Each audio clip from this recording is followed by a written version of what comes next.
the show, Brent Raynes. All right. Well, Daniel, thank you very much. Been looking forward to it. We have a lot of interest in common, it would appear, between UFOs and paranormal and quantum physics and everything. Yes, we do, and it's a very exciting and relevant topic these days. So many people are beginning to uh, believe that there is a very either a revelation of their being here by our own government or possibly a contact of some kind, but more people than not have switched their views from tinfoil hat views of a UFO to perhaps there may be a mounting body of evidence that suggests otherwise. Well, thank goodness. Now, when I first became interested in the UFO phenomena, which was back in around January of 1967, as far as becoming interested in researching it, being a researcher, and I didn't know at the time how obsessed I'd become with it. But I was all of 14, and I read Flying Saucers Serious Business by Frank Edwards, and that was the game changer for me. And initially, I just had pretty much confirmation bias, like a lot of people in the field, a tunnel vision. I just assumed that there was one possible explanation, and that was the extraterrestrial nuts and bolts visitation. But as I got reading up on it more and gathering more information, I began to realize that there were other points of view expressed by such writers as Jacques Vallee and John Keel and Brad Steiger and others, but mainly those three amigos right there, and particularly John Keel. And Mm-hmm. so I began to study the alternative aspects to it, and Right. I've found that through the years to be, I think, quite a Mm-hmm. significant area that often gets kind of neglected and swept under the rug. Mm-hmm. Yeah, and I was reading through your alternative views, and I think and I'm really glad you're on the show because we want to talk about those because it just seems like there's much more than just say a classic UFO. I mean, I think there's more things happening when a UFO appears or in the event time frame around surrounding UFO appearances. And I particularly like the part, and I want to ask you about Frank Edwards. In your bio, it even says that he was an Indiana broadcaster. Of course, here we are in Indiana Hmm. broadcasting here. Yes. Who was Frank Edwards? Well, he was a well-known journalist back, in and I'd say the 50s and 60s. He passed away heart attack back in around June '67. It was actually July 3rd, '67. There was a lot of discussion about the time because it was close to the anniversary of the UFO wave, which began with Kenneth Arnold back on June 24th of 1947. And he was a Idaho businessman who was flying his plane near Mount Rainier, Washington State, and saw those nine objects that were moving at high speed. And that was what actually started the UFO wave, and people began talking about the flying discs, and eventually they called them the flying saucers, and Mm-hmm. got the Air Force involved over time. And but that was something I remember that if somebody had claimed that they had gotten a report. There was a rumor going around that some high-profile researcher was going to die that year around June 24th. So Frank Edwards came close to it, and that was one of those little controversies that arose. But Mm-hmm. he wrote Flying Saucers Here and Now, and he wrote a book years earlier just on unusual, unexplained occurrences. A ghost and Bigfoot and whatnot. Mm-hmm. But he was interested in all those things as we are. Mm-hmm. We've had a guest or two, lots of guests really, but talking about every once in a while they'll brush over a fact or they say that there are Bigfoot sightings around UFOs, but it almost seems, Brent, that uh, perhaps there's a portal, some sort of, rather than saying flying here, perhaps a materialization through a portal of some kind or interdimensional travel. But at the same time, when that happens, other things are coming through, perhaps maybe even ghosts or poltergeists or things, or big for that matter, that dimension or dimensional portal doesn't discern who comes through, but when it's open, a whole lot of things come through. I don't know. What do you think? Well, that's one of the things that that people who are following this are speculating. Portals, kind of the um, e- equivalent of quantum physics. Uh, black holes or whatever. That's something perhaps from another dimension, another reality, kind of slips through, and that I've even thought that that in terms of an interactive intelligence. There's some who talk about maybe these are like a plasma life form and that they can take various shapes and appearances and they can even, project things into our heads. Like, in the abduction field, alien abductions, they talk about screen memories. And sometimes it seems as though the experiencer is made to perceive things that really are different than the way they really are. And Well, Brent, you bring up a larger point though, and this doesn't necessarily have to do with UFOs, but it may be more in a sort of a government conspiracy of different types that there may be technology that exists to beam thoughts into our head. Certainly, I mean, many have had telepathic contact, say, with aliens mhm. as they perceive it. But how do we know our thoughts are our own? Well, that's a good question. I mean, there's a lot of very anomalous uh, psychological elements to the experience. A lot of people have the experience of encountering these situations where they're not in their normal frame of mind. They don't realize it at the time. I've had quite a number of people say they woke up and there's a being in their room, and they're startled initially, but then one person said they reached over and touched it, and then uncharacteristically they just, oh well, rolled over and went back to sleep. And then in the morning it was like they remembered what happened. It was like, what was that all about? And they got rather excited and Mm-hmm. wondered why they reacted the way they did, Mm-hmm. which almost, suggest. I mean, I don't know. There's certainly not a lot of anomalous behaviors, but it kind of suggests that the person's thought patterns, some way or another, were Mm-hmm. maybe changed, or certainly not their normal. And Well, yeah. Well, that goes to the additional question, or the logical conclusion is so many people say when they commit a crime and say, particularly against another human being, the devil told me to do it, a voice told me to do it, but perhaps these same voices are telling other people that you're being abducted, you know, or even erasing their memory that they were abducted. yeah, I don't know. It's sometimes they're not even hearing a voice, and they have this.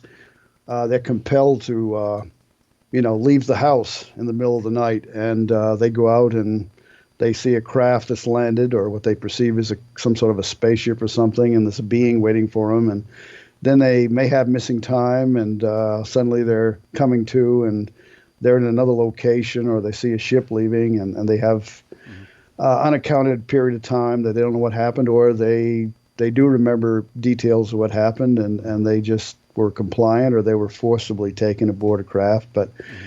it's um, it's hard to tell when you get, you know. I like to deal with the conscious memories as much as possible. I like your background shifts, by the way. But of course, when you do hypnosis, unless you have someone who's really knows the psychodynamics of the field and knows what they're doing, a professional, a psychiatrist or psychologist, it's sometimes it's pretty. You get confabulation and uh, noise Mm-hmm. rather than what you actually the details you want to arrive at. Mm-hmm. There's no real guarantee with hypnosis that you're going to actually recover actual memories that Mm-hmm. will cover that Uh, I, amnesia. I like to throw questions out to the audience. We have a YouTube chat going on. We have a standard chat on our website going on. Anybody, just a yes no real quick. Just throw out there. Have you ever felt like you had missing time, or if you've ever had a visitation you might consider alien? Just put yes or no on that. We have a question from the YouTube chat from Azure. It says, Brent, Was the Roswell incident the official introduction to the U.S. government of the demonic agenda of the Bible? So I think or I guess it's a lady, assuming that there was a demonic agenda there. But it was sort of a point in time where they were beginning to release full scale knowledge of UFO activity, alien intervention. Okay, well, of course, the Roswell incident, comparing it to demonic, and it's hard enough to really know exactly what that was all about. Something obviously happened, and there definitely appears to have been a cover-up. There's been every theory from some sort of balloon, and perhaps the military didn't want, or the government didn't want full disclosure on what that was about, or there was a secret aircraft that crashed, or from the early July 1947 Roswell newspaper. Those details back then seemed to tell that it was parts of a balloon that was recovered, and there was that statement from a military person that it was a flying disc, and then the next day it was recanted. I don't know. But certainly it's very difficult for me to address anything about the demonic aspect. Okay. Bill Sexton asked this question: What is your thoughts on nanofibers in our food? Nanofibers in our food. Some claim that there are. I don't know. I don't have any opinions on that. That's okay. Well, you don't have to be the knower of all things. You don't know what questions come in. So people have different interests. So let's get back to UFO activity and sort of a paranormal connection.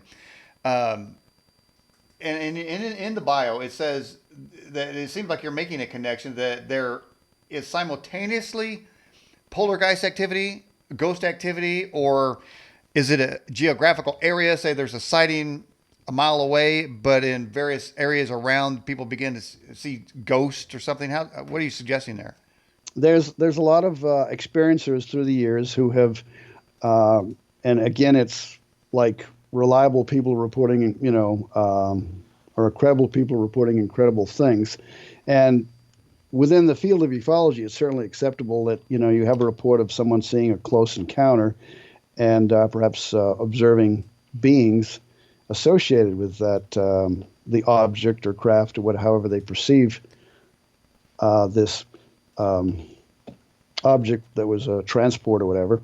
But at the same time, a lot of experiences have described psychic elements. They've described, say, right after the UFO encounter, suddenly their home became besieged with poltergeist activity, some sort of invisible presence that opened shut doors, and they could hear footsteps. They'd see something pressing down on a sofa on the couch, but they don't see anyone physically there. Mm-hmm. They feel, there's certain unusual, unexplained odors, and also apparitional phenomena, sometimes shadow figures or whatever. And over the years, for many years, that sort of thing became dismissed right from the very beginning. Ray Fowler, who was a well-known nuts and bolts ufologist for quite a number of years and helped the Mutual UFO Network early on to develop its field investigators program and the manual that they used. Very hardcore scientific guy, and only when he began to investigate the Betty Adrison Luker case did he become aware of the parallels of the out-of-body experiences that she was describing. And he found himself with a scoop mark on his leg when he was investigating her experiences that involved scoop marks.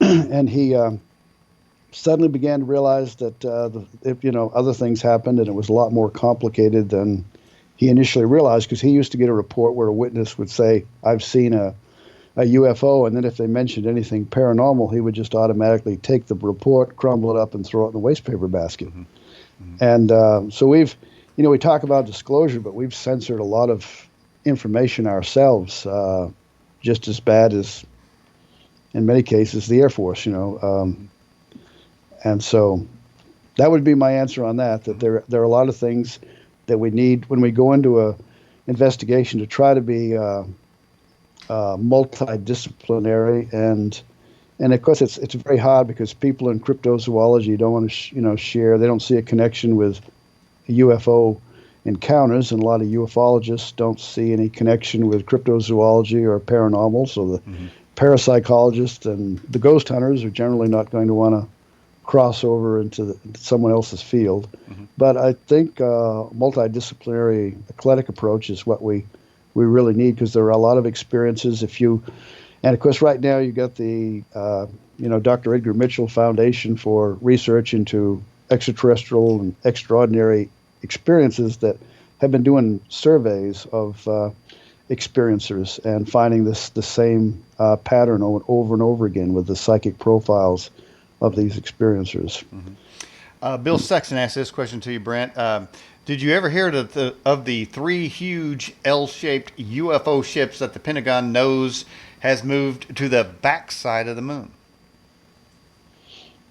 I know there's a lot of stories and speculations, and I'm not sure with some of this just how much credence to give it.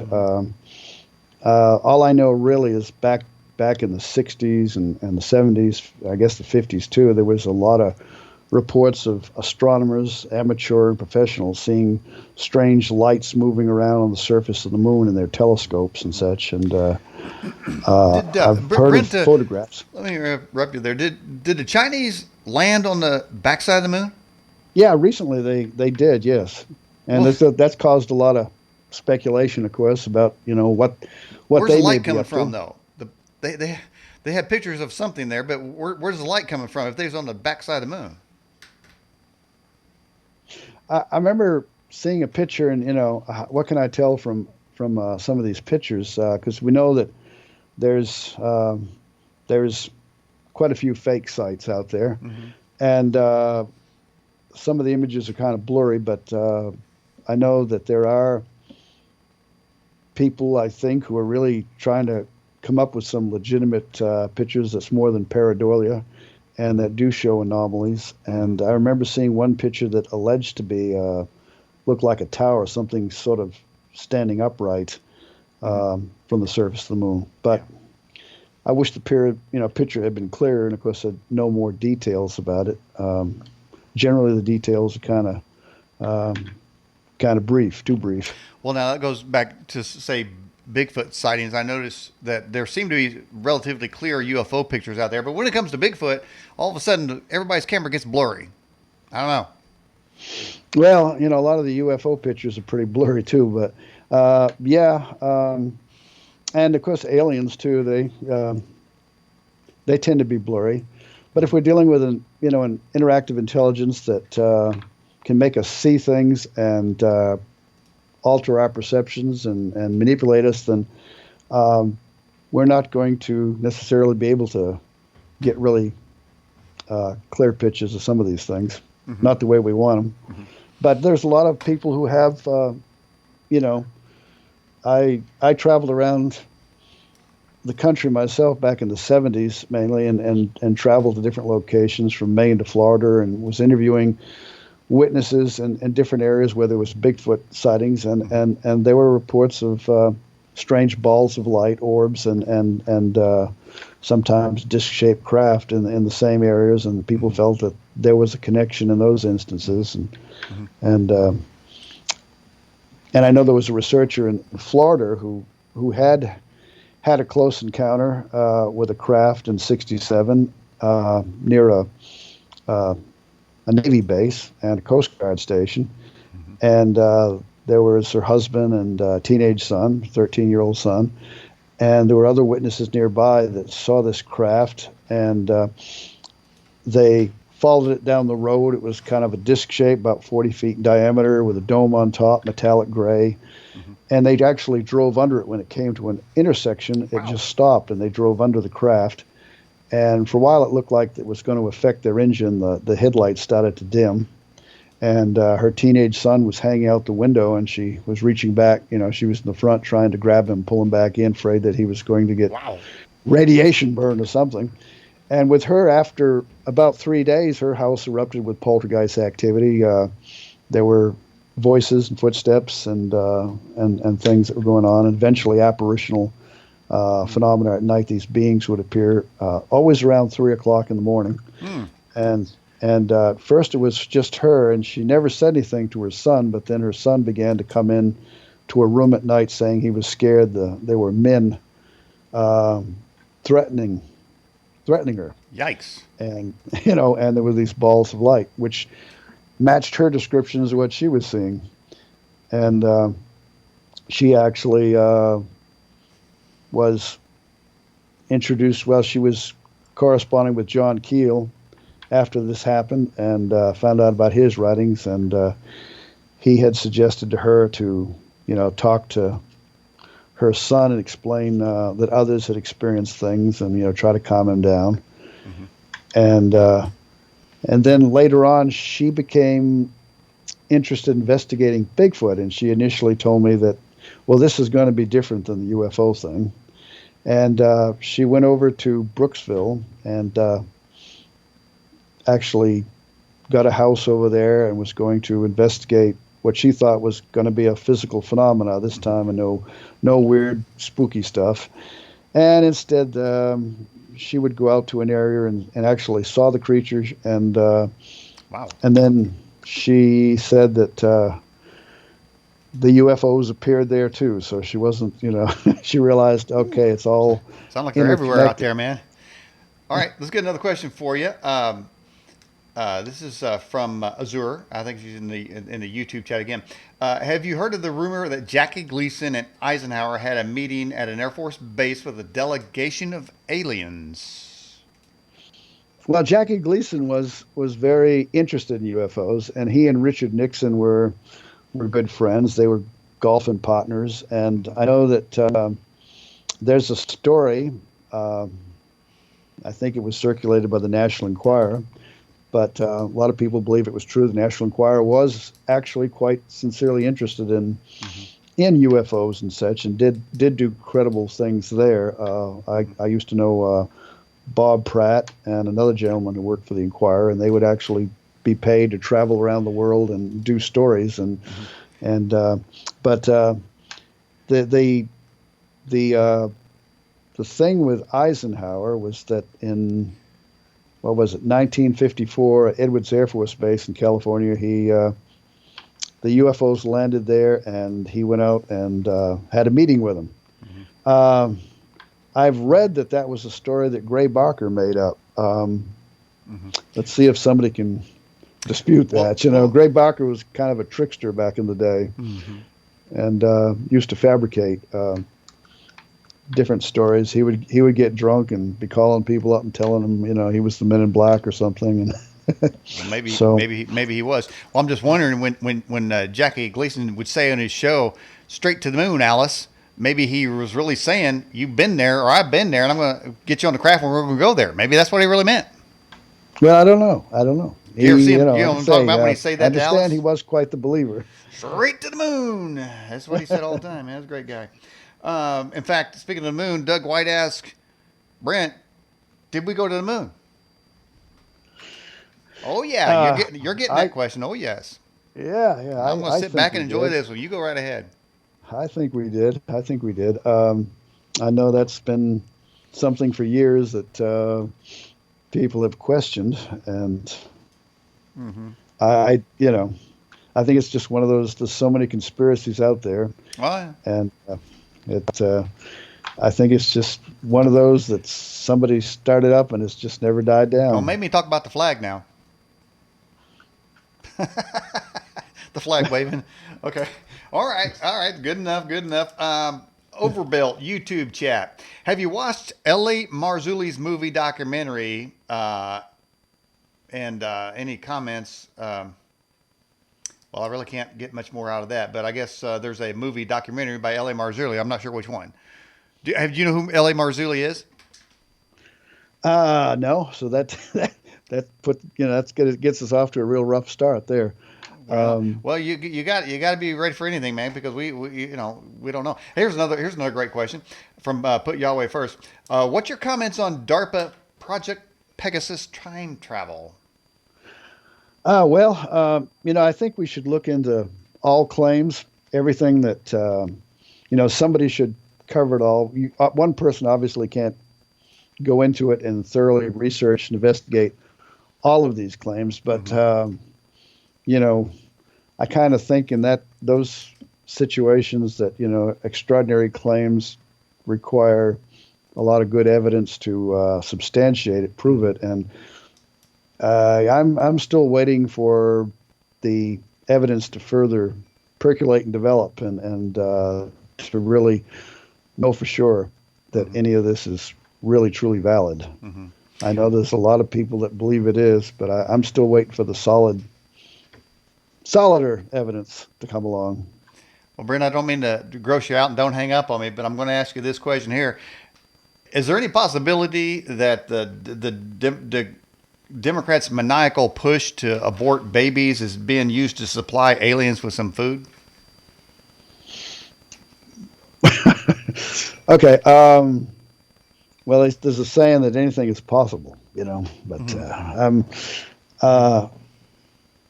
I think we're getting out into some deep, deep, deep, deep, deep, deep. And that's real. That's really my humble Really abode. deep. That's where my abode is, man. That's where I come from, man. But I know. so am I detecting you'd like to pass on that question? Oh, I don't. But I don't personally think there's anything to it. No. Okay. No. Well, now, as bizarre as that question may have sounded, I've had some very reputable guests on here that claim that aliens are typically fed by big vats of body parts, and the Navy takes them out to the ocean and dumps the rest of them, and they're supposed to be like carnivores, and they don't really eat it. I think they absorb it. So, when that's a connection to the alien. The question for some who make that claim, and this person that said that I believe, was a previous MI6 person. All right. Now, what about those that claim we've been trading alien abduction for technology? Okay. Well, I know that there are. My position is really trying to understand the experiencers better and to gather information. I know that there's a lot of people who, I believe are quite sincere about the experiences, but as far as the stories of body parts and what they're doing with them, I really don't know. I have my doubts, that I think that that's another area. Call it a gray area. Mm-hmm. Well, let's get back to the sort of the paranormal part then for you, Brent. Balls of light around UFO activities. Now, as you're talking to somebody who's actually been on a sort of, I want to say a ghost safari, but I went to a house cleansing, and I've been to other places where there was ghost activities and there were balls of light. Is it possible these balls of light are intelligently controlled, gathering evidence to bring back to another dimension, perhaps with the ones that the aliens reside in? Yeah, the aliens or whatever interactive intelligence this is, which we really, really don't know. It could, I think, probably make us perceive it in many different ways, and it could be, it could manipulate our thoughts or our perceptions. It could be an apparitional, or it could be create a visionary impulse, directly into the brain and kind of. Like a screen memory or something, and make us perceive things that maybe aren't even there, or perceive it differently than it is. There have been people who see balls of light that would suddenly kind of shapeshift into a form. I know there was a woman up in Ohio that told me that she would often perceive a tube of white light, and then this very beautiful humanoid being would form into it, and then when she would reach out and touch him just as he was deforming, later on it'd be like an electric shock, and she said her body felt like it wasn't quite solid, like she was kind of loose, and I've heard that other people hit by beams of light in abduction cases report sort of like being touched or hit by a beam of light that they they feel like they're not some way as they feel kind of like they're falling apart or something. They're Hmm. Well, again, that kind of goes back to whether or not they're controlling our thoughts, and they would be able to put the illusion that perhaps we were abducted and weren't. Or, and this goes to deja vu. Could those be residual remembrances of missing time that happened or occurred during an alien abduction? well, there are a lot of people. I think it's like 80-90% who have our experiences describe deja vu and precognitive impressions, a whole gamut of psychic paranormal things. And if you're going to study the experiencer and their UFO encounters, you got to, I think, include all of that. And it may be that this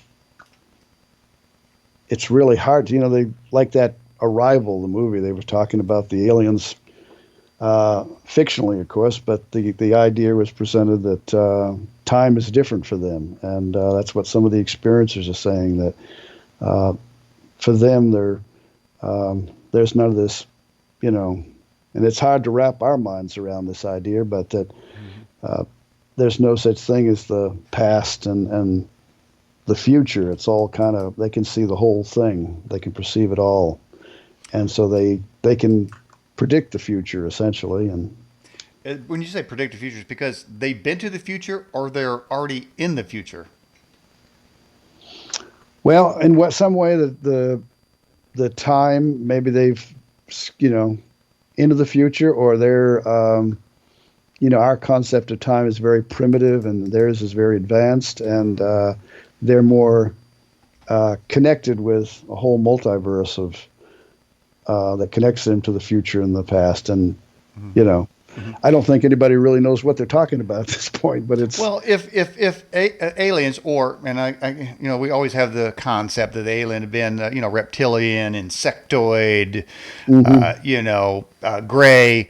Perhaps they're not really those at all. Maybe there's more humanoid aliens. But I don't want to always I don't want to put that picture in people's minds every time we say alien. We're thinking about a reptoid or something. But if there are advanced civilizations, millions of years advanced, wouldn't they have discovered how to time travel? well, I think about what Dean Radin wrote in his book Real Magic recently, and he's been into the doing parapsychological work in laboratory settings, and he's with a chief investigator for the late Dr. Edgar Mitchell's uh, institute there to study consciousness and such, and he wrote that he thought that if we're dealing with an intelligence that could be hundreds, thousands of years in advance of our own, and we can do and see what we can in say the laboratory setting Hmm. with psychokinesis and telepathy and things, that they could be so advanced with their consciousness, the way they could manipulate consciousness, that they could easily um, interact with us in a way that would be as easily as we can slice through butter with a kitchen knife, soft butter. But Now that also could go with the quantum physics technology, right, quantum physics, and the things that can happen, because that they would have already been so far advanced just in quantum physics alone, without some sort of time travel machine, but using the mathematical principles of quantum physics to discover how to move through time. yeah, quantum physics would be really a part of the whole parapsychological thing. I think it all would go hand in hand. I think that's what Dean Radin would be saying. And there's no telling for us. Look at how much science has advanced in the last few decades, and medicine and technology, Mm-hmm.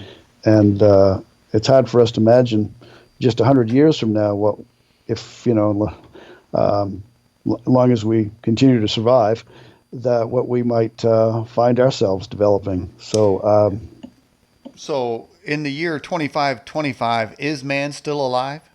yeah, that's Can woman still survive? Yeah. Okay.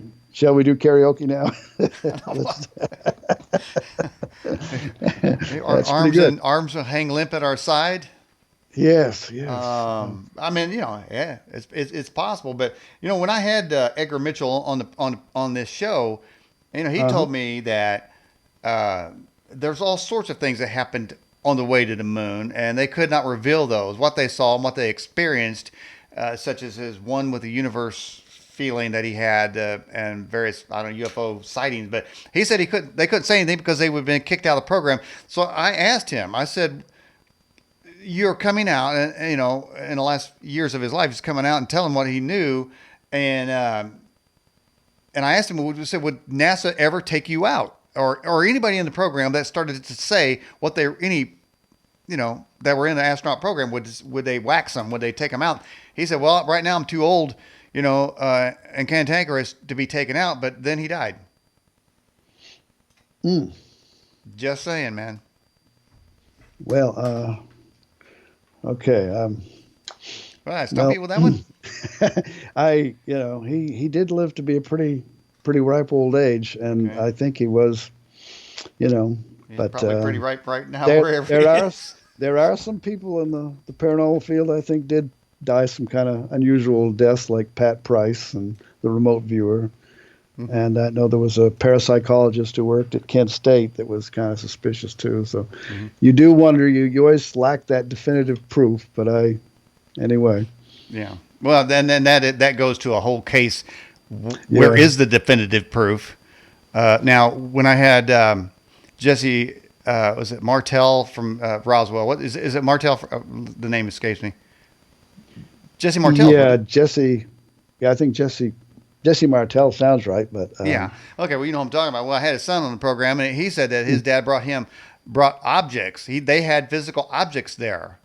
And of course, Jesse, let's leave the last name out of it. He was the guy that we were talking about in the picture that you talk about, the Roswell newspaper that said, and he was standing in front of that apparent balloon, downed weather balloon. But that didn't come out until after the military began to deny that there was a craft there, even though there was a report, even a radio report saying they're taking bodies over there to Wright Patterson, So that goes the whole lie and cover up. So somebody asked earlier, was that the first revelation of the government to tell us about the existence of demons and or possible Bible connection of demons? But it is also the start of disinformation, how they will reverse what they said when they get caught and they come up with a story. But that has translated all the way to today, and almost everything that we see and hear, we know.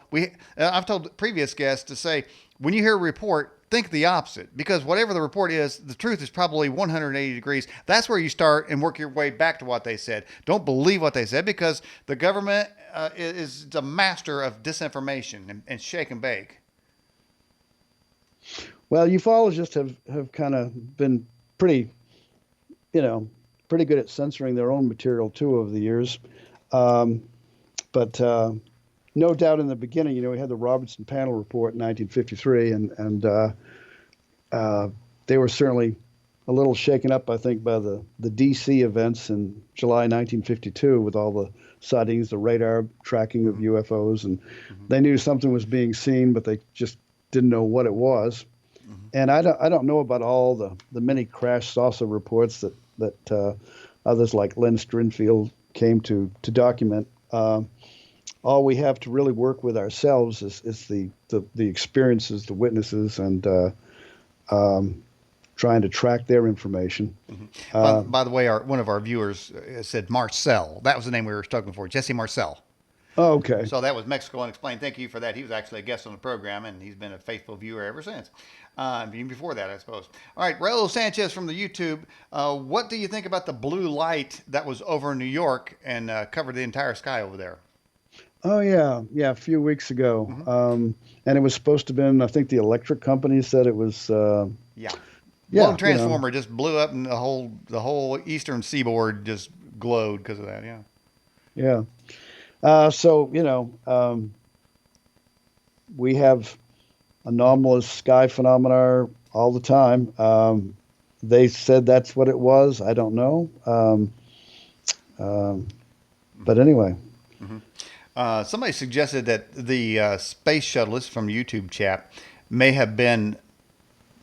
What I wanted to say, the space shuttle exploding when landing was fake. Now I don't know about that one. Only one I know about is the one that blew up in the sky. Was there a shuttle that blew up on landing? Hmm. Uh, that's the only one I'm remembering is the one, when they Okay. took off and they had that school teacher from New Hampshire aboard. Yeah, that's the only one I know about. Maybe there's another one out there. Um, what do you think about MK Jessup or MK Ultra? I guess. Oh, well, yeah, that's another one. Gray Barker wrote quite a bit about. He was, there's, he committed suicide. Um, wait. MK Jessup. MK Jessup. Okay. I'm getting him mixed up with an author. I'm MK just getting Jessup mixed was up. I'm just the, getting mixed up. Period. So hey, yeah, he was the one that, and then I made a show out of it. the Philadelphia experiment. Okay. From 1943. And the whole story there about that this MK Jessup, yeah, said that he was one of the people on board the ship, and there was Brad Steiger, I think, was one of the early writers back in the '60s who covered story on that, and then there was someone who was a researcher who claimed that he suddenly had flashbacks, but the problem was his age was not old enough to have been actually there. I don't think. Right. What was his name? Anyway, he went from being a researcher to suddenly someone's having flashbacks, and then some other people had flashbacks, and It's you know, Morris K. Jessup. yeah. Well, Morris K. Jessup, was that not the man who actually initially said that he was part of the Philadelphia I experiment? don't Or know. That's a whole nother category. To talk about the Philadelphia experiment, but that also goes to the possibility of time travel there. But I asked you earlier, Brent, about technology being traded for, as some claim, for the ability to abduct and experiment on people, and our technology does seem to be rapidly escalating. Are we just doubling? Uh, like was that wherever that law is that says we're going to double every year or two, or are we getting help? um, Let me ask you a larger question on that. Everyone has a cell phone, so we're all being tracked and we all know it. And then is mhm. is the technology that we have been programmed to like and are now addicted to, wouldn't that be a convenient tool for the controllers? Perhaps the mothership wants to control the entire population, and they use it through some technology that's already built into our cell phones. Okay, well, yeah, it would. It's certainly, whether it's the mothership or the Central Intelligence Agency or FBI, it would Is be a that the same thing? good way to track us, wouldn't it? Yeah, could be Robert Mueller in there. Who knows? Yeah, But I and tell of you course, what, though, I'll just call the Hillary people, and they'll destroy our cell phones for us, and we won't have to worry about it. all righty.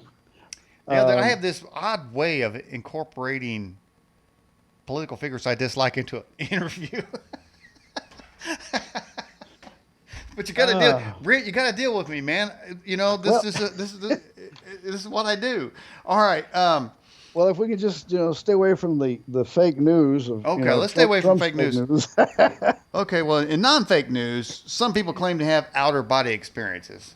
Now, are Uh-huh. these experiences, you think, the alien abductions?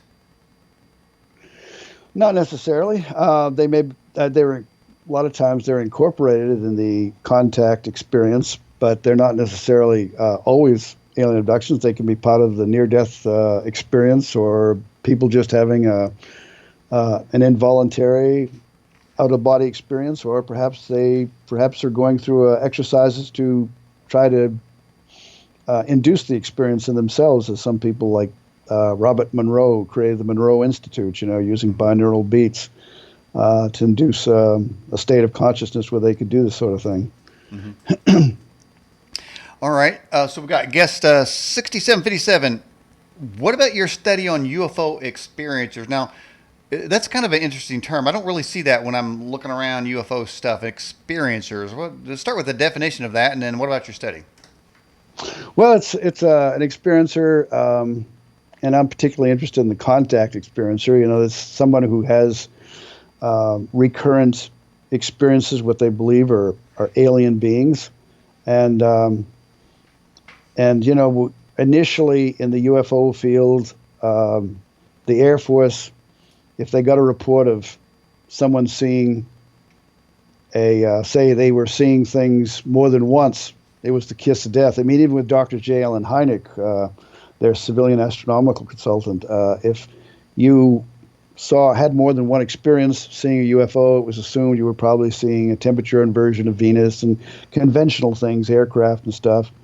And, you know, and then, of course, if you said you saw a UFO, it landed, a being got out, even among civilian ufologists up into the 60s and 70s, it was dismissed as being psychological or a hoax. Even, you know, the NICAP was definitely opposed to it because they were trying to prevent a resurgence of the contactee phenomena like George Adamski, which Major Keyhole was very much against. And so he wanted just to have a congressional hearing and expose the Air Force for their cover-ups, and so he cherry-picked only the evidence that supported that, and the Air Force did the same. That if it was, you know, if they were to give any credibility to anything at all, it was going to be someone who had had that once-in-a-lifetime experience, not as a continuous experiencer. But then in '87, when Whitley Strieber and Bud Hopkins pretty much made a case with their books, you know, Intruders and Communion, that there was more to it, and that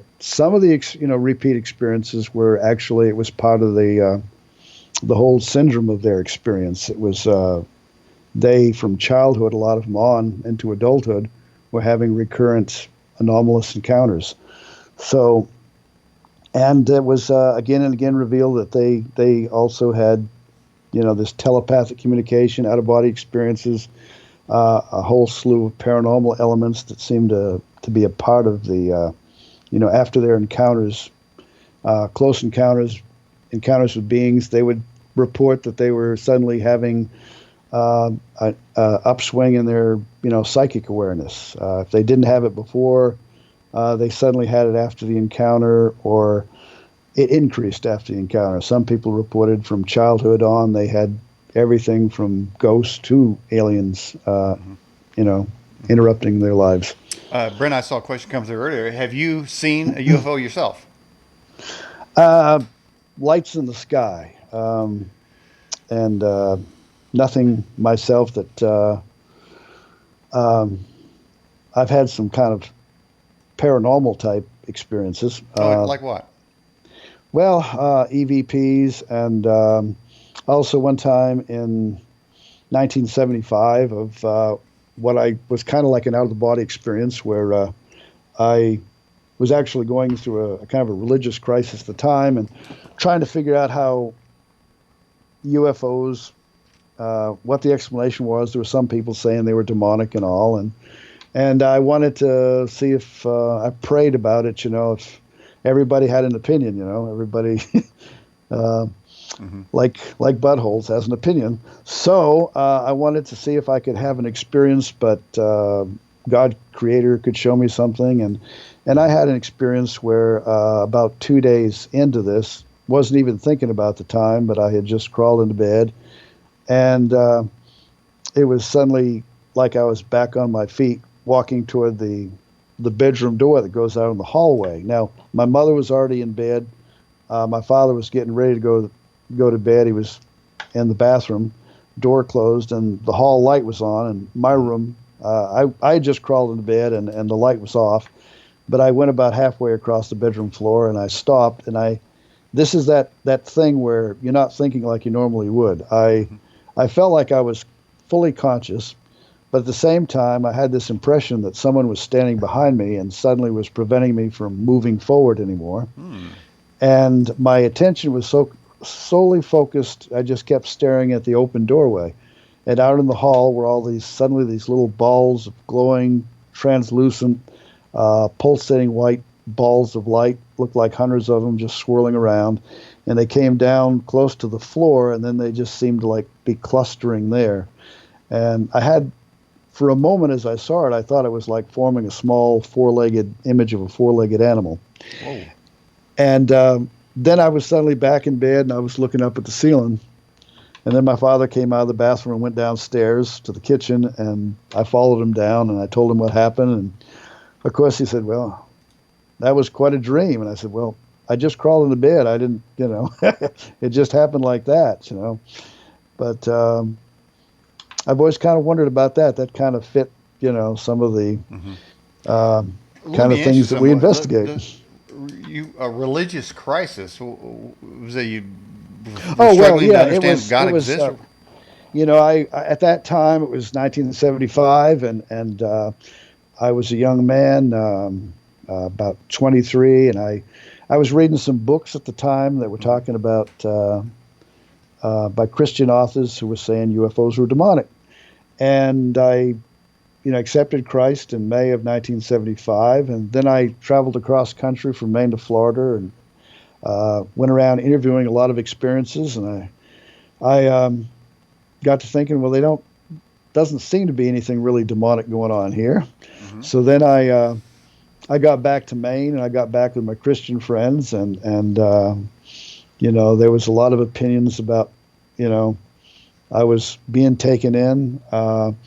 I was also, I'd accepted Christ at that point, but suddenly I was being told, well, have you been baptized? And I said, oh, do I need to be baptized to be saved? Well, you just to be on the safe side. And then someone else told me I need to be baptized in the Spirit and speak in tongues. And so I said, oh, wait a minute, So I thought maybe the Creator, maybe God could just show me what I need to do, what I need to see, and how I can process this information better. And it was, so I just kind of let go of it all. And as I say, the second day I wasn't even thinking, about it, and I had this spontaneous experience. And Okay. All right. We've got a number of questions coming in for you, and let's get to a few of them real quick. Let's get this question right here. Do most contactees or abductees have Rh negative blood? It's from Peter from okay, Australia. that's something that I, because there's been a lot of talk about the star people and all, and their Rh negative predominance, and it's an interesting subject. But I know that in the free survey, that they didn't find it any, among all those thousands of experiences, several thousand, that it came up just what a normal range would be. It wasn't any abnormally high number. And in my own less, extensive survey, but I had interviewed and surveyed about 100 people on that particular area, and I didn't find it going above the normal range that you'd find in a population survey. Is there any connection between Indian mounds and UFOs? Well, that's an interesting subject. I know that John Keel had thought that there was, and I know there's some sites where there were mounds where people had reported quite a bit of activity. Mm-hmm. But by the same token, I've been in touch with a Håkan Blomqvist over in Sweden, who's been involved in the investigation of UFOs over there for years. They have a lot of mounds over in Sweden, very much like our own. And he said he only knew of one case over there in Sweden where they had found that correlation. Mm-hmm. But I do think that it's interesting along some of the experiences who are shamans or who are medicine men who have had, experiences with the sky people or the star people, and similar to what, our own UFO contact experiences describe. Mm-hmm. And I've met a number of them, and quite interesting. We actually had, during your conversation there, one of the viewers wrote in, said, Brent, his name's Doug, I was taken to a hospital with a tall gray aliens and Air Force military doctors by light abduction. Would he be considered an experiencer? Well, on the face of it, yeah. I mean, he's describing a some sort of a being that is an alien to him, and being, you know, taken to a hospital. Maybe that's a screen memory. I don't know. Your research, and I understand that you may a lot of people you mentioned, I think even Betty Hill and various others that you personally have either met or talked to. Has any of those contacts and all your research confirmed or sort of brought more questions to your mind as to whether or not there is a God or that religion in general is not accurate, not a real thing, or should be doubted? Has it strengthened your faith or sort of moved your faith sort of in another direction? Well, I guess it's moved it, shifted around, stirred it up a little, but I still believe that there is, um, personally, a divine creator, a source or whatever. I I think we have many names for it, and so I try not to be dogmatic on the subject, and I try to respect everyone else's faiths and beliefs. Okay. Overbill Automotive from a YouTube chat. Have you heard of the Soul Catcher chip? It's a chip that's implanted in your optic. Hmm. Uh, Soul catcher chip in the optic. Wow. No, no, I haven't. Hmm. Let me ask you though, if there are aliens out there, why is there such mystery about it? Why don't they just come out and tell us who they are? Well, that's another thing. There's a lot of speculation there's people want to know, why don't they just land on the White House lawn, or Well, Russians if probably you want to know were why if they. you were a tall gray Brent, what would you do? Oh, well, yeah, we've had people who shoot at them, like in Yeah. Hopkinsville, Kentucky, back in 1955, and Did they hit him? John. Huh? Oh, they hit, yeah, but they didn't seem to hurt the the little men that they had encountered. They would just pick themselves up and walk away or fly away. They levitated. So you can't kill So them. so I don't know. It's a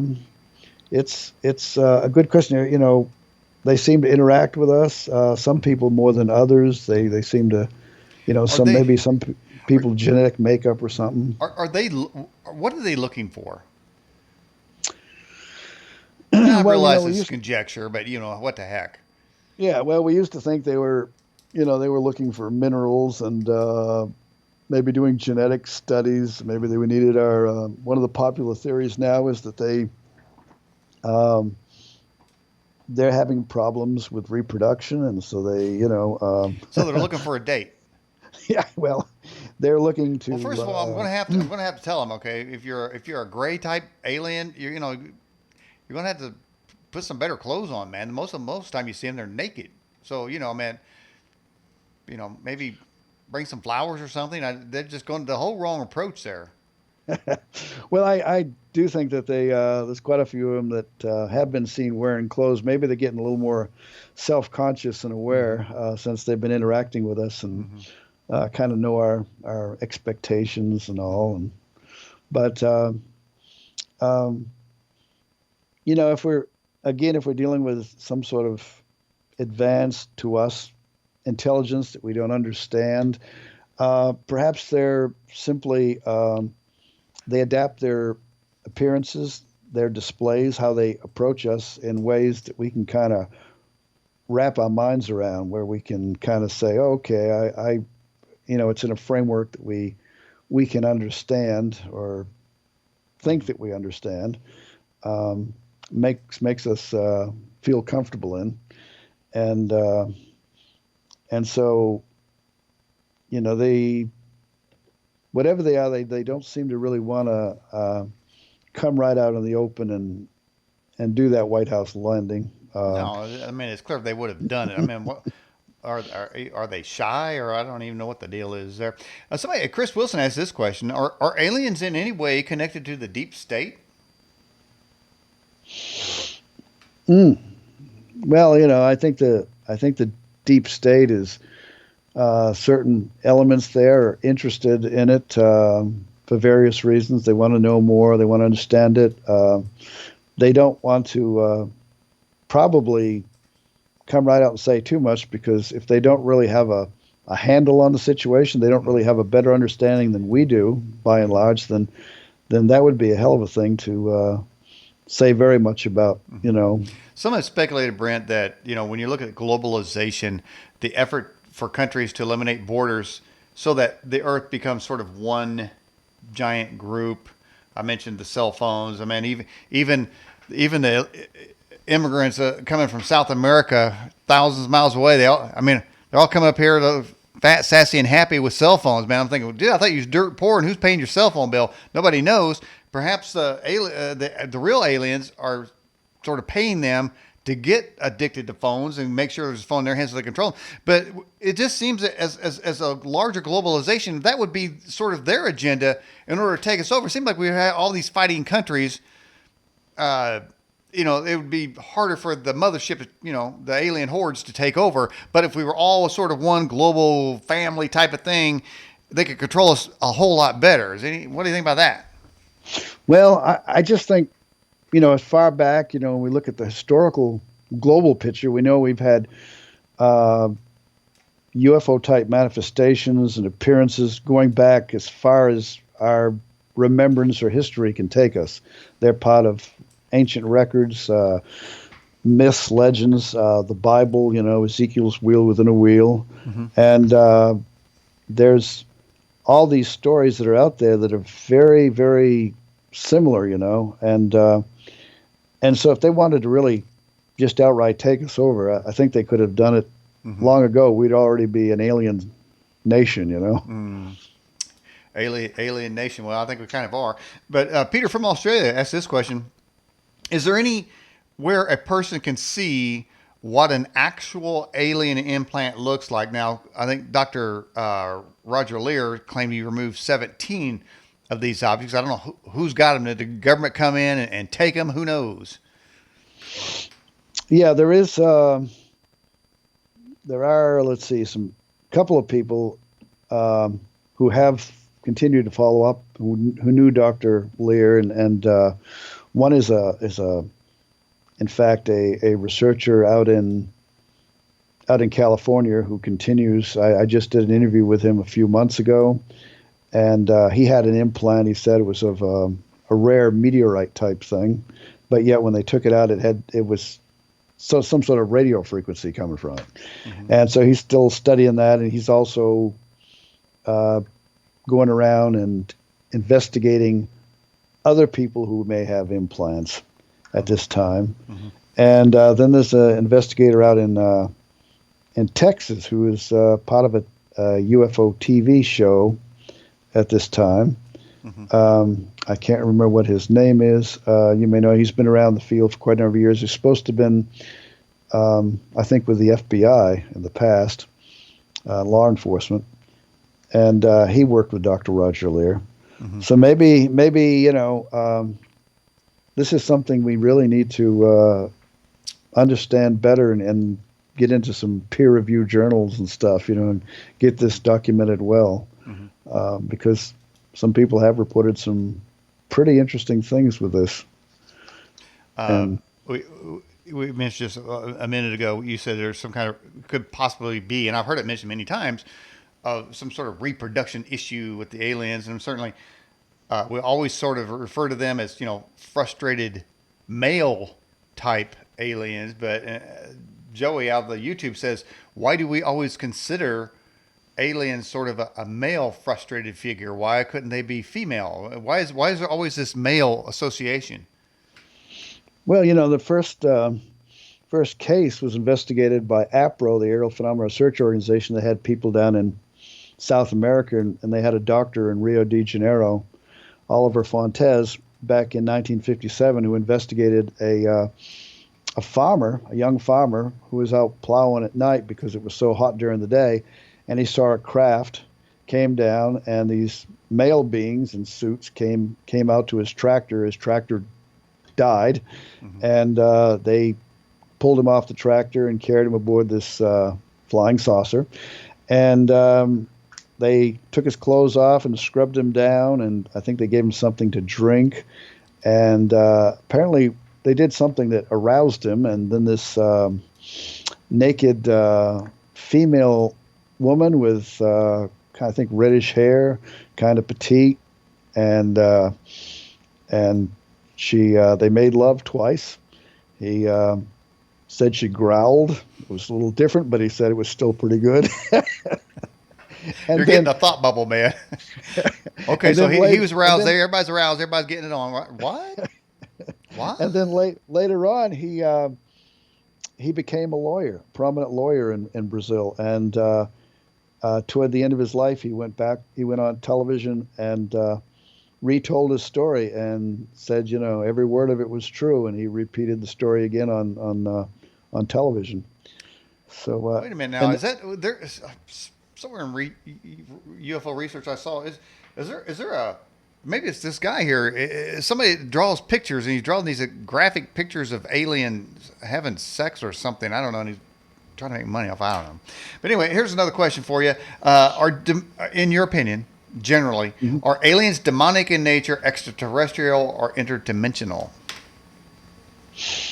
Well, they're or all three.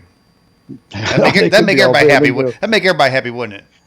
yeah. They could be ultra-terrestrial. They could be extraterrestrial. You could. I think a lot of the phenomena is not just because we have so much confusion. How about this one? Metro-terrestrial. Metro, yeah. All right. Okay, Daniel. You heard it right here.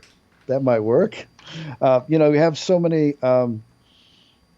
Everybody's looking for the theory of everything, but it just doesn't seem to spread. It starts to get a little thin, and it's quite a mess. You got people who are just strictly nuts and bolts, and then people like me that come along want to talk about paranormal stuff, and it's everybody kind of stubs their toe on it. It's so in a UFO. If you were at a UFO seminar, and I think we have a link to one of that you appeared in, are you the weird guy with the paranormal connection? Are you always the weird guy? Well, I think I am because when I was up talking, I remember seeing Stanton Friedman in the audience, and he looked at this woman next to him and shook his head no. So I guess. Yeah, he did. He was on the show. He didn't seem to be that, and he didn't seem to like my sort of humor either. But no, you're not coming from a humor standpoint. You're coming as look, man. You got out of body experiences, psychic manifestations, poltergeist activity. Around UFO activity. So I don't know why you don't have a prominent place at the UFO discussion table. Well, I will be at the in August, August 18th of this year. I'll be in Knoxville at the Alien Expo, which I didn't know anything about until I found out from Ray Hernandez of Free, and he contacted the organizer, and I got in. So are you going to get this will change? Are you going to get a free UFO keychain? I don't know. Who's giving those out? Maybe where you're going, and who knows? They're giving it out. Hey, did you? So somebody wrote in and said, were you accused of actually being a man in black in the 70s? Oh, well, let's see. Somebody knows you, man. Somebody out here knows you, Brent. Okay, so well, give it up. This is what happened. Not really a man in black, but these things happen when you've been in the field long enough. I was in Florida, and I was talking with this woman about. She wanted to talk about UFOs. We got together, and I'm in her house, and she runs to the bathroom, and I'm looking out this back window, and I see a car driving forward a little, and it stops, and then drives forward a little more and stops, and it's just very peculiar. Looks like they're having some kind of car trouble. That's all I'm thinking about. And she comes out of the bathroom, and I says, "Ma'am, look at that car out there. Now watch it. It's going to drive forward a little and stop, drive forward a little and stop." Well, I find out later, I'm thinking she she's just going to be curious and wonder why they're doing that. Mm-hmm. Well, later on, this guy tells me, Brent, did you tell this woman, because he knew her too, that what this car was going to do? And I said, yeah, it was doing some, looked like they were having some kind of car trouble. So I just pointing it out to her and says, well, you told her what it was going to do and it did it. And she asked me, do you think Brent's an alien? Wow. you know, and Wow. I also was back in 75, 76 when I was traveling around so much and interviewing people. There was one place up in Cuyahoga Falls, Ohio, outside of Akron. There was a Madeline Teagle who used to have all sorts of people on weekends at her home, sky watching, meditation, Oh boy. and a lot of them were experiencers. They had stories to tell. So I'd show up, and in my green Hornet that had a green interior, green exterior, and Wow. pretty soon they were beginning to. I started talk. I'd just show up and be talking with people, and Madeline says to me one day, says, Brent, some of the people think that you're maybe with the Army intelligence or something, that you're gathering intel for them. She said, it's fine with me if you are. I like you anyway. Mm-hmm. But, and I says, no, I'm I'm not with intel. This is, Uh-huh. I'm just Are doing this you? out of my own interest. And then one time I was in Alabama and I went to, I heard the police at this police station had one night seen a UFO recently. So I wanted to get some information. So I made up these forms for them to fill out, had these, everybody at ink pen. And it was right at shift change. And the lady had these people, these police officers all filling out the forms for me. And I thought, boy, this is really a cooperative bunch. And then one guy gets down, he comes up to me and says, okay, boy, you boys work fast. Which branch are you with? And I Well, says, if you are, oh. you have the opportunity to come clean right now, Brent. Uh, so I said, I'm just, this is just my own interest. I'm not with, there's no fancy letterhead CIA or anything at the top of that form. I'm just curious about these things and gathering whatever information I can. I thank you for your time. And one officer pointed to the form and part on it that asked about paranormal experiences. And said, more or less, what the hell is this? And I said, oh, well, I'm just checking. Yeah. Just But checking. anyway, but that's the Hey, story. let me ask you though.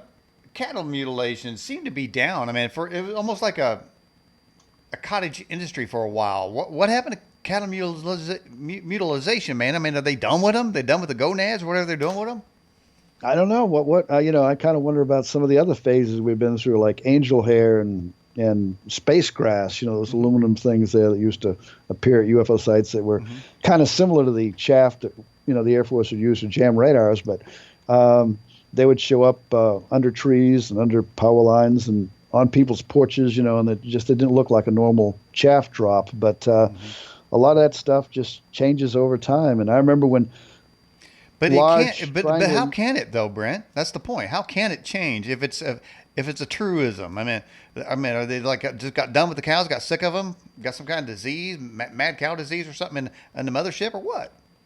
Well, I know there's still some activity going on. I'm not sure, of course, we've lost Tom Adams from Paris, Texas, who used to track that stuff in his magazine Stigmata for years and years and years. Mm-hmm. And now you got Chris O'Brien, who I think on Facebook tries to track that information. But I mean, there's still occasional reports, but I'm like you, I don't hear that that much like we used to back in the late '60s and into the '70s. Yeah, I guess I don't mind reading a story about a good old gonad snatching, but I tell you, I mean, who knows what they're doing up there with that. But so there's a lot of information about UFOs out there, and it just if you put it all together, it does sort of say the voluminous amount of information on UFOs seems like it leans for the existence of them. So, do you think that society has moved past the idea of are there UFOs to there are UFOs? What are they doing here? Or are we still fighting that battle? Or do you find yourself engaged in that battle, so to speak? Well, there is a shift. I mean, there's so much and not just UFOs, but paranormal and everything. I I worked at a state prison for 28 and a half years, and I know when I first went there to work, I kept a real low profile on my interest, but before I left, the people who knew my interest suddenly they came to me with stories. I've got a house here that I've lived in that's haunted, and they would want to know what the latest information is. And I saw this thing on TV about Roswell or something. What do you think of it? And I ended up writing for the prison newspaper, a Oh. thing on unexplained events before I left. And even for about a year, 2 years after I was out, they still wanted me to submit articles for the prison paper, that came out once a month on UFOs and ghosts and whatnot. The staff was interested. So it's quite a shift, with I think beginning with X-Files and then all these Well, are shows. those UFO movies, X Files, and all the others are meant? I think if you look at Netflix, it's probably got a billion alien UFO, hmm movies now. Were those just made to prepare us, or are they just capitalizing on the sentiment of the public to make a few bucks, or are they trying to acclimate us to the existence of aliens?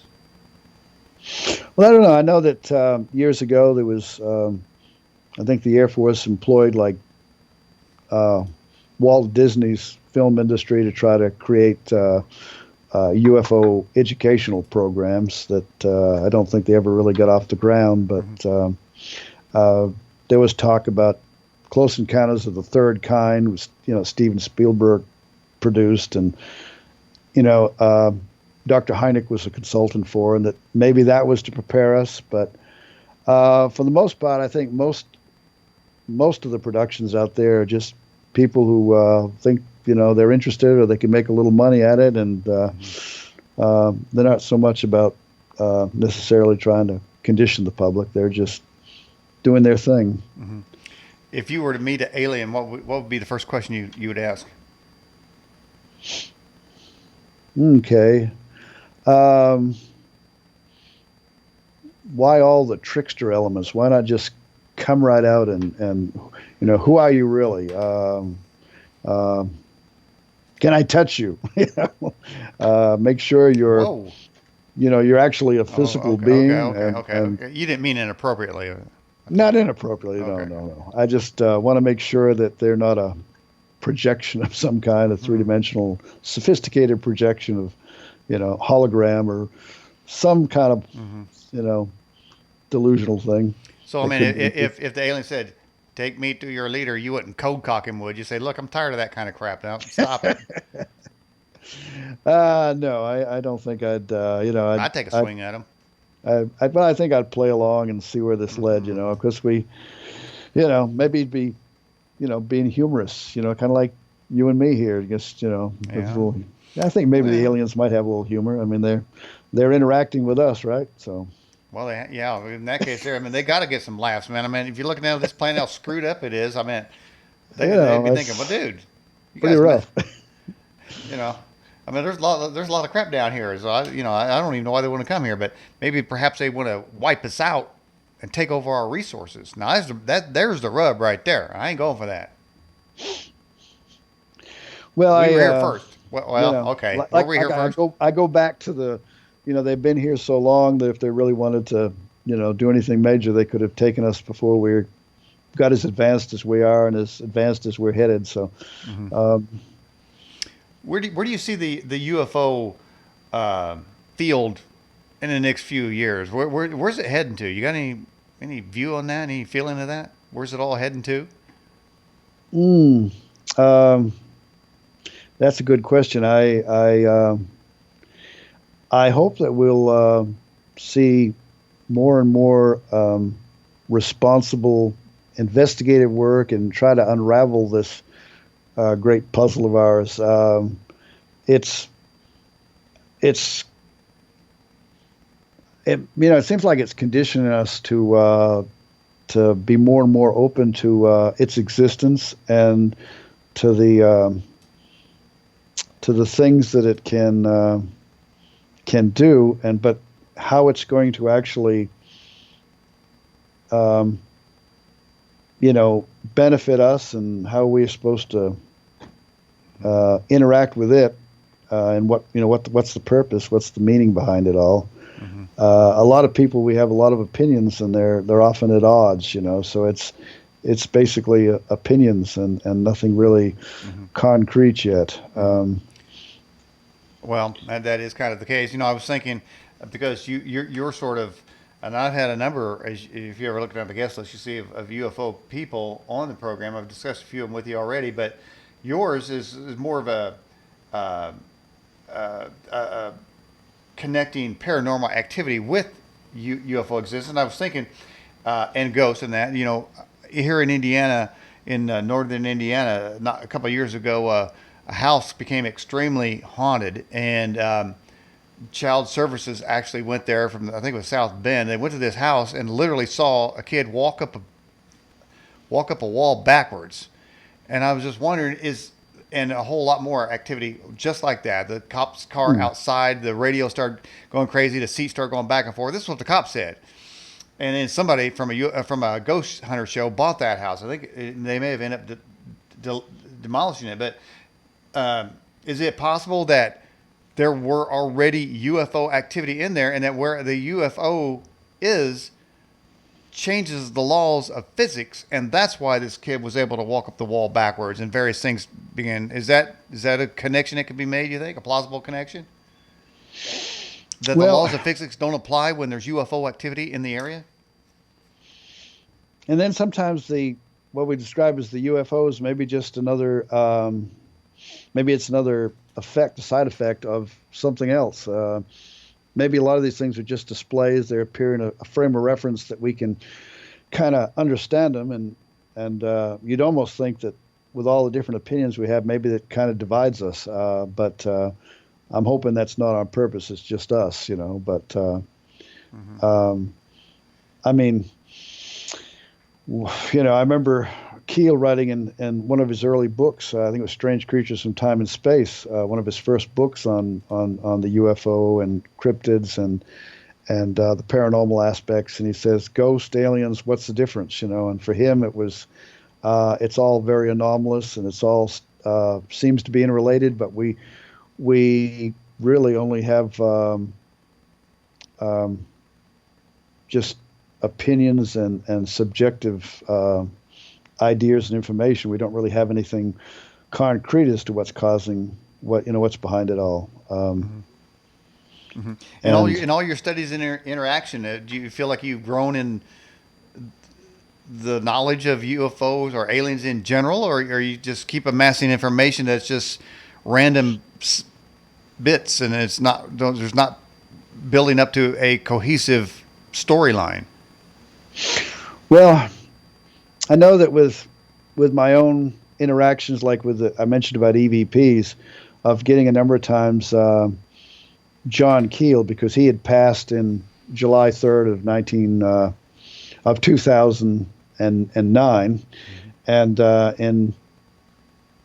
but we had been getting, myself and Brett Oldham, who introduced myself and some others, to the Ghost Box, which I had tried to get EVPs other ways years previous and never had much success. Mm-hmm. But so I was kind of skeptical, and but when we recorded and heard clearly voices like John Keel coming through, and particularly on the 1 year anniversary of his passing, we just happened to have a session scheduled, Mm-hmm. and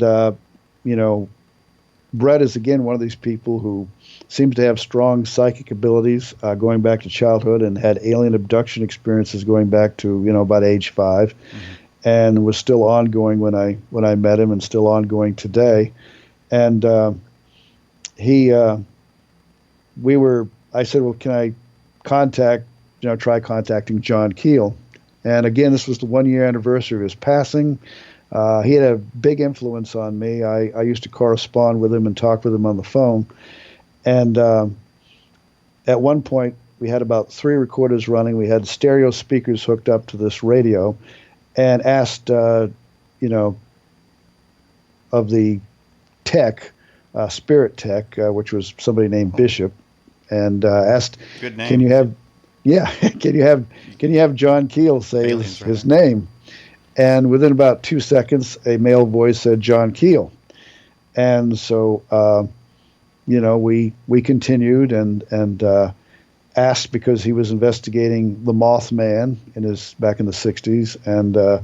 wrote the Mothman prophecies and investigated a lot of Bigfoot and such. And he he asked him, Brett did, about what he thought about Bigfoot, because he himself had an encounter with Bigfoot in Ohio back in the '70s. Mhm. And a male voice, strong male voice, seemed to be maybe the same voice we heard before, said, "Smuck Bigfoot." See, yeah, but it was definitely Oh, related to the question. And well, and smut could be a kinder, gentler word for something else. yes, yes, Maybe maybe Keel somebody's was going to go do actually that too. So you don't even know. You don't and know what Keel somebody's could proclivity is these days. and Keel could actually be um, someone who might have said something like that. Huh. Once you Well, got maybe got to maybe know he him. did it. He was confessing before all right, last question for you came in here. It says, is remote viewing real? Does it have any alien connection? Well, a lot of these things, because we have people who just have this ability naturally, but in the encounter experience, for some reason, this ability seems to increase a lot of times, and it also seems to focus in on people, with the repeater element, the recurrent contact encounters that seem to just naturally have the abilities. Um, like Uri Geller keeps coming to mind, someone who had extraordinary abilities and at early childhood had the uh, encounter with a UFO with a beam that knocked him down Hmm. on the ground over in Israel. And anyway,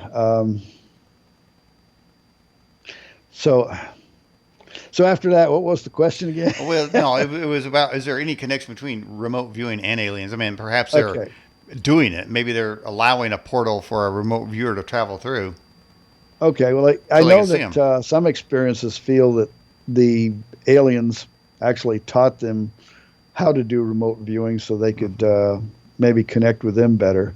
Yeah. Um, but the remote viewing is like traveling clairvoyance. We've called it other things in the past. And Ingo Swann, working with SRI back in the early '70s, came up with the remote viewing, or somebody working with him did. But I think Ingo Swann primarily had was the one that Tag and Harari at Stanford University um, based their program on. Of course, we know the military, the CIA was quite interested in all that, and Hmm. they were monitoring the situation, helping to pay for it because it would be a good espionage tool. But it was interesting. Jacques Vallee described to me. I met him back in 2005 at a conference in Virginia, and he said that they called him as a consultant because so many of the remote viewers said that in their childhood they had encounters with UFOs or beings, Hmm. and they were quite similar, and they wanted him to investigate and look into it and see what kind of conclusions he might draw, if this was a common factor, and what did it mean, for people who had these abilities. Hmm. Well, Brent, we come to the end of the broadcast. Any final statement you'd like to say? You go right ahead. Okay, well, I want to thank you for taking this time to talk with me and the viewer questions. And I'm sorry that I don't have anything solid and definitive. I don't have the answer. I'm Nobody out there does. looking for it, but Nobody does, Brent. Nobody, and I've been doing this program since 2004. Nobody really has. But again, I think just adding your research to the body of evidence out there will help us all understand this whole thing just a little bit better. Brent Raynes, appreciate you coming on the program. Can we have you on again sometime? all right, sure, sure. I've got a book coming out, I hope, in late April Oh, okay. on John Keel and how he influenced people in the field and myself. And by the way, my magazine, Alternate Perceptions, comes out online once a month, AP magazine.info. Okay. All right. Okay. Well, thank you very much. Thank you. Good evening. All right.